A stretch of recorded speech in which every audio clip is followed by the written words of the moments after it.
అందరికీ నమస్కారం. ఇప్పటికే బాగా లేట్ అయింది. ఇంకా చాలామంది స్పీకర్స్ ఉన్నారు. నేను ఒక వారం రోజుల క్రితం సినిమా చూశాను.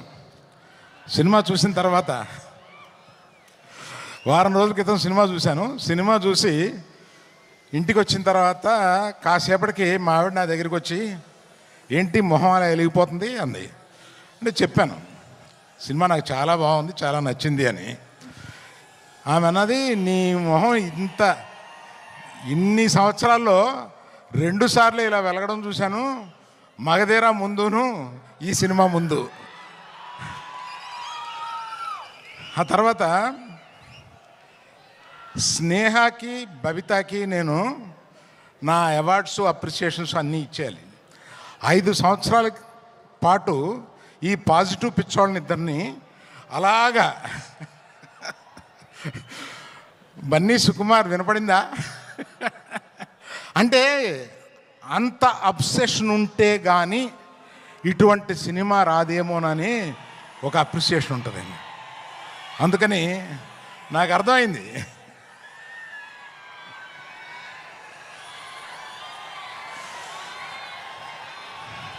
తర్వాత ఈ సినిమాలో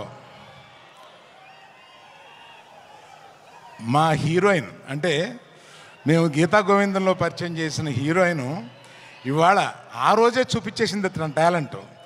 ఆ తర్వాత ఈ సినిమాలో ఎంత బ్రహ్మాండంగా చేసిందంటే, మీరు పుష్ప 1 నథింగ్, ఈ పుష్ప 2లో ఆమె పెర్ఫార్మెన్స్ చూడండి, అంత బాగా చేసింది.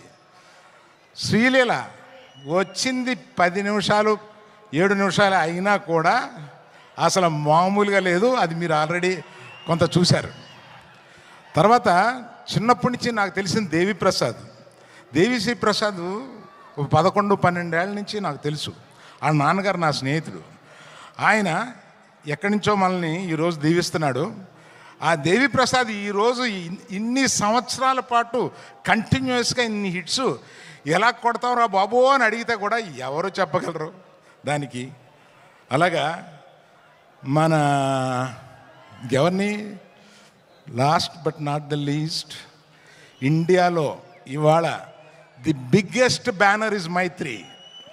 Biggest banner, I tell you. నేను చెప్తే అది ఇట్ ఇస్ నేను ఇంత ప్రొడ్యూసర్గా ఉండి చెప్తున్నాను. మన నవీను, రవి, మన సిఇఓ చెర్రీ గారు, వీళ్ళ ముగ్గురు కలిపి ఎలా పనిచేస్తారో నాకు అర్థం కాదు. ఇన్ని పనులు ఎలా చేస్తారో అర్థం కాదు, ఇన్ని సినిమాలు ఎలా చేస్తారో అర్థం కాదు, ఎక్కడ ఒక కంప్లైంట్ ఉండదు.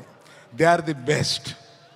అందువల్ల ఇంకా ఎవరైనా మర్చిపోయింటే క్షమించండి, చాలా టైం అయిపోయింది కదా. ఇంకా మాట్లాడాల్సిన 5-6 మంది ఉన్నారు. అందులో బన్నీ సుకుమార్ మాట్లాడతారని మీరు వచ్చారు మమ్మల్ని. So all the best to every one in this film who has, sorry cameraman, cinematographer, I love you for being in the film so long with patience and giving such a quality. Thank you.